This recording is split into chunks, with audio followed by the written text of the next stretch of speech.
সংবাদে আপনাকে স্বাগতম। শুরুতেই সংবাদ শিরোনাম, এরপর বিস্তারিত। ইরানি হ্যাকারদের হামলায় 4 দিন বন্ধ ব্রিটিশ বিদ্যুৎ কেন্দ্র।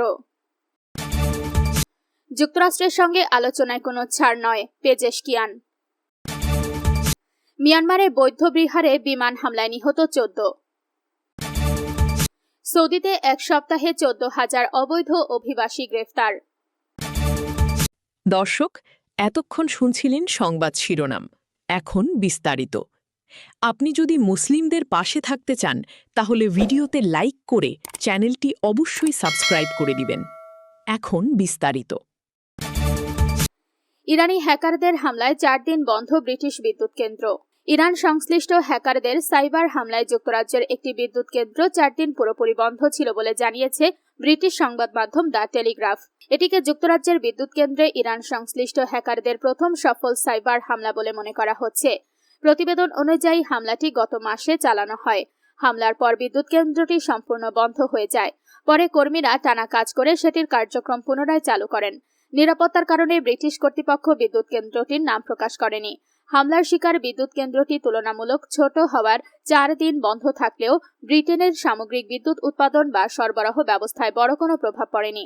তবে গুরুত্বপূর্ণ অবকাঠামোয় সাইবার হামলার সক্ষমতা নিয়ে এই ঘটনায় নতুন করে উদ্বেগ তৈরি হয়েছে। বিশেষজ্ঞরা আশঙ্কা করছেন, ভবিষ্যতে বিদ্যুৎ, পানি ও অন্যান্য জরুরি সেবার অবকাঠামো এই ধরনের হামলার লক্ষ্যবস্তু হতে পারে। দ্য টেলিগ্রাফের প্রতিবেদনে বলা হয়েছে, বিশেষজ্ঞদের ধারণা হামলাটি ইরানের ইসলামিক রেভলিউশনারি গার্ড কর্পসের সঙ্গে সংশ্লিষ্ট হ্যাকারদের সক্ষমতা প্রদর্শন বা পরীক্ষা করার উদ্দেশ্যে চালানো হয়ে থাকতে পারে। যুক্তরাষ্ট্রের সঙ্গে আলোচনায় কোনো ছাড় নয়, পেজেশকিয়ান। যুক্তরাষ্ট্রের সঙ্গে আলোচনায় কোনো ছাড় দেওয়া হবে না বলে স্পষ্ট জানিয়েছেন ইরানের প্রেসিডেন্ট মাসুদ পেজেশকিয়ান। একই সঙ্গে দীর্ঘদিন ধরে চলা যুদ্ধ নয়, শান্তিও নয়, ইরানের রাষ্ট্রীয় বার্তা সংস্থা ইরনার বরাত দিয়ে এই তথ্য জানিয়েছে তুর্কি বার্তা সংস্থা আনাদোলো। পেজেশকিয়ান বলেছেন, যুদ্ধ যেমন কোনো সমাধান নয়, তেমনি নতুন করে সংঘাত শুরু হতে পারে এমন অনিশ্চয়তাও ইরানের অর্থনীতির ক্ষতি করছে। তাই দেশের শক্তি অক্ষুণ্ণ রেখে এই পরিস্থিতি থেকে বেরিয়ে আসার জোর দিয়েছেন তিনি। পেজেশকিয়ান বলেন, বর্তমান পরিস্থিতি থেকে বেরিয়ে আসা এবং এমন একটি সমঝোতায় পৌঁছানোর বিষয়ে ইরানের কর্মকর্তারা প্রায় প্রতিদিনই আলোচনা করছেন। তবে সেই সমঝোতায় ইরানের নীতি ও মূল্যবোধ অক্ষুণ্ণ থাকতে হবে এবং ভবিষ্যতে প্রতিপক্ষরা যাতে আবার হামলার কথা চিন্তা না করে সেটিও নিশ্চিত করতে হবে। তিনি বলেন, যুদ্ধ কোনো সমস্যার সমাধান নয়, আবার যুদ্ধ শুরু হতে পারে কিনা এমন দীর্ঘস্থায়ী অনিশ্চয়তাও ইরানের অর্থনীতির ওপর চাপ তৈরি করছে। পরিস্থিতির অবসান চেয়েছেন তিনি। দর্শক, আপনি যদি দেশসহ বহির্বিশ্বের খবর নিয়মিত জানতে চান তাহলে ভিডিওটি লাইক করে চ্যানেলটি অবশ্যই সাবস্ক্রাইব করে দিবেন। মিয়ানমারে বৌদ্ধ বিহারে বিমান হামলায় নিহত 14। মিয়ানমারের সাগা ইং অঞ্চলের মিয়াউং শহরে একটি বৌদ্ধ বিহারে বিমান হামলা চালিয়েছে সামরিক বাহিনী। এতে অন্তত 14 জন নিহত হয়েছেন। নিহতরা সবাই বয়স্ক নাগরিক বলে স্থানীয় উদ্ধারকর্মী ও বিরোধী যোদ্ধারা জানিয়েছেন। বৌদ্ধ ধর্মাবলম্বীদের বর্ষা বাস উপলক্ষে বিহারটিতে ধ্যানের আয়োজন চলছিল। এ সময় সেখানে জড়ো হওয়া লোকজনের ওপর বিমান হামলা চালানো হয়। বিবিসি বলছে, স্থাপনাটি 2 দফা বিমান হামলা চালানো হয় বলে স্থানীয় এক উদ্ধারকর্মী বিবিসি বার্মিজকে জানিয়েছেন। বার্তা সংস্থা এএফপির প্রতিবেদনে বলা হয়েছে, গত শুক্রবার সাগা ইং অঞ্চলের মিয়াউং শহরে হামলাটি চালানো হয়। এলাকাটি মান্দালয় শহর থেকে প্রায় 70 কিলোমিটার পশ্চিমে। বৌদ্ধ ধর্মাবলম্বীদের বর্ষা বাস উপলক্ষে ধ্যানের আয়োজন করা হয়েছিল ওই বিহারে। সেখানে বেসামরিক লোকজন জড়ো হয়েছিলেন বলে জানা গেছে। তবে হামলার বিষয়ে মিয়ানমারের সামরিক বাহিনী এখনো কোনো মন্তব্য করেনি। গণতন্ত্রপন্থী বিদ্রোহী নুয়ে উ মিয়াউং এএফপিকে জানান, নিহতদের মধ্যে 11 জন পুরুষ ও 3 জন নারী।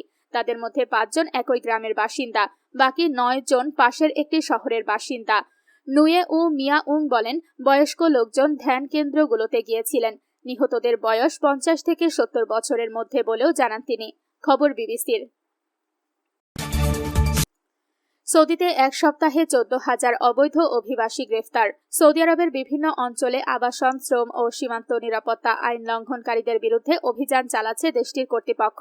এতে এক সপ্তাহে 14,260 জনকে গ্রেফতার করেছে সৌদির আইনশৃঙ্খলা বাহিনী।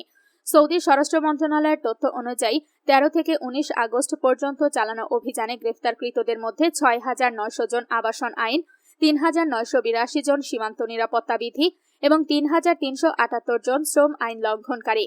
এ সময় অবৈধভাবে সৌদিতে প্রবেশের চেষ্টা করার সময় 1524 জনকে আটক করা হয়।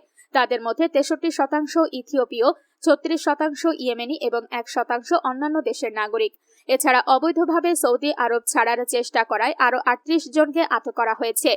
কর্তৃপক্ষ জানিয়েছে, আইন লঙ্ঘনকারীদের পরিবহন, আশ্রয়, নিয়োগ বা গোপন করার সঙ্গে জড়িত 24 জনকেও গ্রেফতার করা হয়েছে। বর্তমানে 31,922 জন আইনগত প্রক্রিয়ার মধ্যে রয়েছেন। তাদের মধ্যে 29,961 জন পুরুষ এবং 1,961 জন নারী। এরই মধ্যে 13,724 জনকে সৌদি আরব থেকে বহিষ্কার করা হয়েছে।